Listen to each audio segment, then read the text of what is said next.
Hey, this is Canary Quilts, and I'm going to start a little series where I am going to show you how to draw some foundation paper pieces in Google Drawings, which is a free program. I'm doing this because I know a lot of people don't have or can't afford EQ8, which is what I work in. So I thought I'd start maybe trying to do some simple foundation paper pieces in Google Drawings, see how it goes, and then start to move up and see if that's a viable option for anybody who wants to try to draw their own foundation paper pieces. So I have 4 lessons set up so far. The first lesson is verify your printer before you start, because this is really important, because if you can't print an actual 1-inch square, then you can't go any farther, because we need to have accurate actual size prints. So that's our first lesson, is how to draw a 1-inch square and get it printed into a 1-inch square. I'm not going to tell you how to do your printer. I'm going to try to set you up the best I can to get you to that point.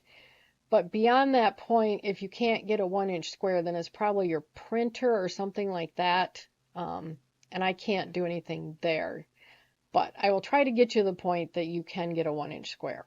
And then lesson number 2 is creating accurate layouts with rulers and guides. So we'll go into that. Lesson 3 is drawing your first foundation paper piece pattern. And then lesson 4 is print and sew your first foundation paper piecing pattern. So those are the first 4 lessons I have set up so far. I do have paper versions of these. If you'd rather do that instead, I will have a link to that in the description down below.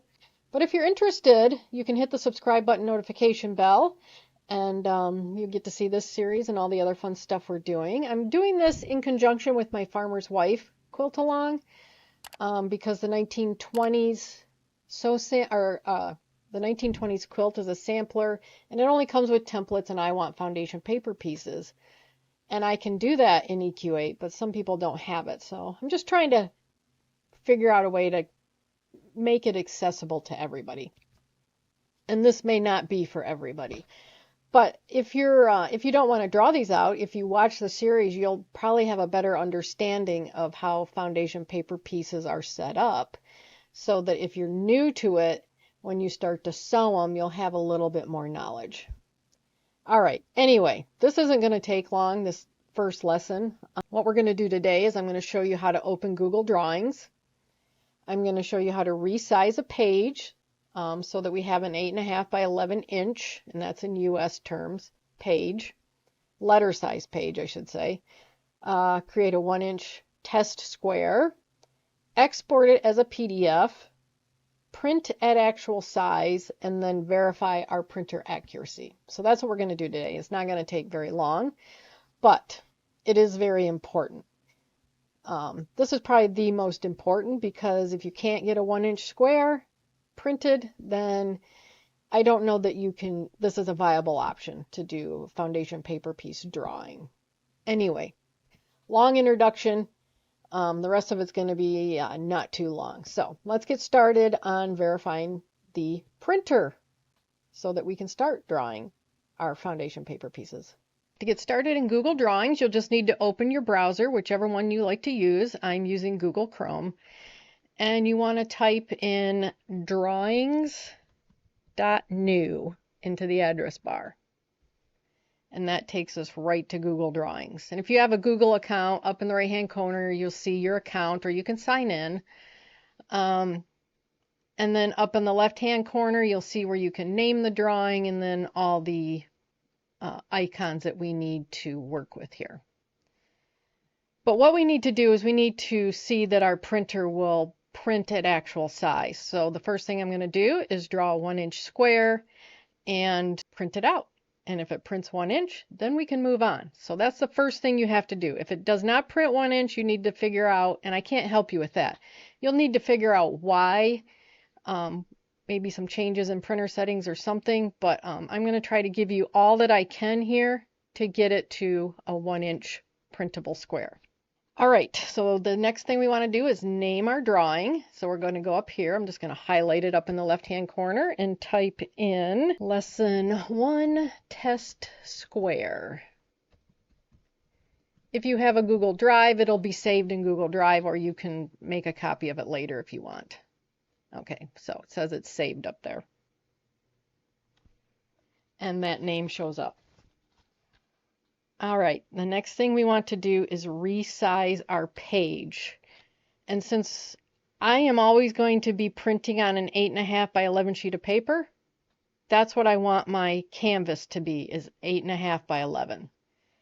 So we are going to go to File, Page Setup, which is towards the bottom, and we want to choose Custom, and our width will be 8.5 by 11, and that's inches if you're in the US.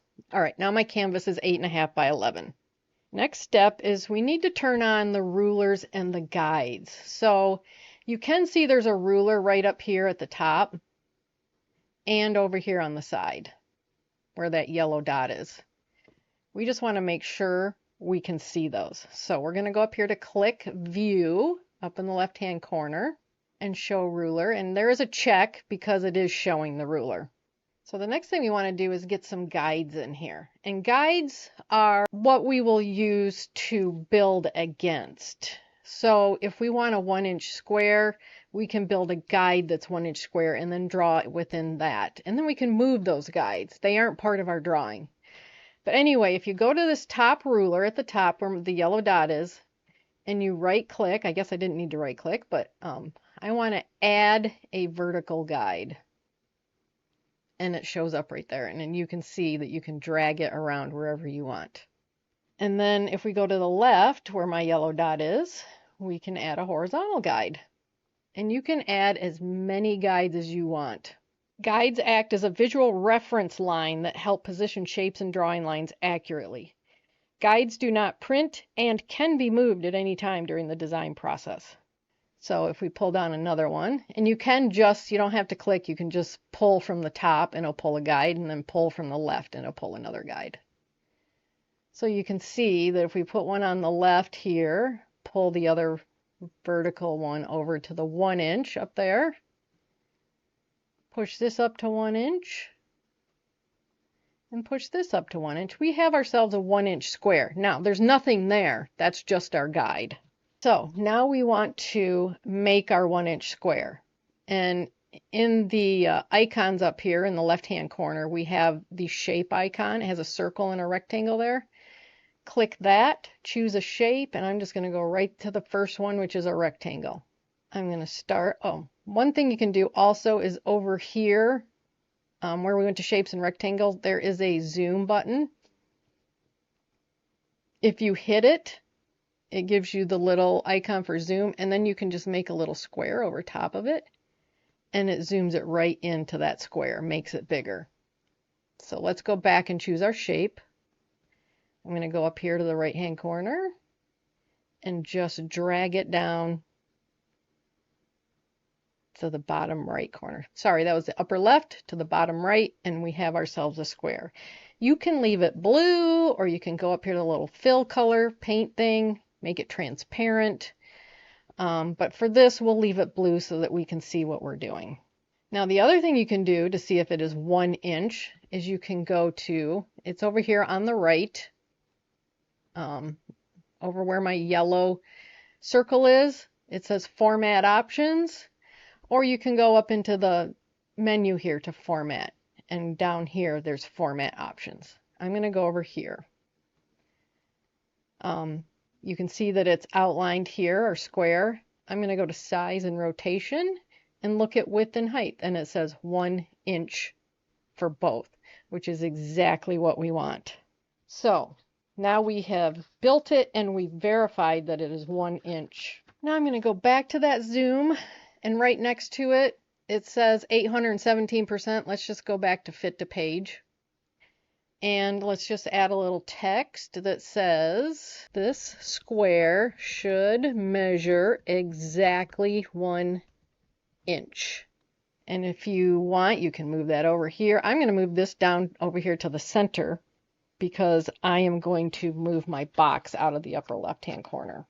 So if you go up here and you put your cursor in the middle, you'll see you get like 4 little arrows. That will move your square. We don't need the guides anymore. I'm just going to leave them there. They aren't going to print. They were used to build our square. So if we click out of it, you can see it's blue with a black outline. And it says this square should measure exactly 1 inch. So now what we want to do is we want to print this. And I have found the best way to do that, because I tried printing it several different ways and I wasn't getting a 1 inch square, was to download this as a PDF. So we'll go up here in the left hand corner and go to File. We'll go to Download and we'll go to PDF.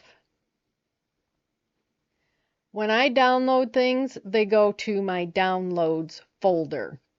And I also have it set up to open a PDF right away. You may have to go to wherever it downloads and open it into a PDF. If you just double click it, you probably have a PDF reader it opens to, and it'll probably look different than what I have here because I have the paid version. But most people do have a PDF reader of some sort. We are looking at our PDF on our computer. I have opened it now. So at this point, I can see everything. You can manipulate it so that you can see the whole page. I'll just zoom out so we can see the whole page. And you just want to make sure that you can see everything on your PDF. Now here's where we want to print. My print is over here on the right hand side in the upper right hand corner, or you can go to the menu, wherever your menu is, and choose, print right here. On mine, it's right there. I'm going to click the upper right hand corner because that's how I do it. And I get my print dialog. This is important, and I just want to say that I have an HP printer. There's tons of different printers, but I have an HP printer, and there is an app that comes with the HP printer, which I do use most of the time, that just prints this for you. It will not print it at actual size. So what you need to do is you need to go in and to the printers and find your actual printer. And you can see, let me just show you. It's highlighted HP Smart Printing. I don't want that. It would print it for me. It won't print it at actual size. I want to go to Canary Quilts Printer, which I have renamed my printer, my actual printer. And you can do that, but that is my actual printer. So I want to print all the pages. It's just one. But right here in the middle, right there, you want to make sure it says actual size. You don't want anything else because it will change and scale your pattern. So I have got actual size. Everything else is good. What I'm going to do now is print. And when once it comes out of the printer, we'll go measure my square. All right, I just printed out my 1 inch square, and this is the test to see if it printed 1 inch. I haven't checked it yet. And it did. It fits in a 1 inch square on my ruler. So I am good to go to lesson 2 and start working on a foundation paper piece. So there you go. That's how you figure out if you can print a 1 inch square exactly. Again, I can't help you with your printer if it doesn't work, but I tried to help you get to the point that maybe it would work for you. And let me know if you tried it. So let's move on to lesson 2, where we start building the square for the block. So hit the subscribe button, notification bell if you want to see all these lessons, and I'll see you in the next video. Bye!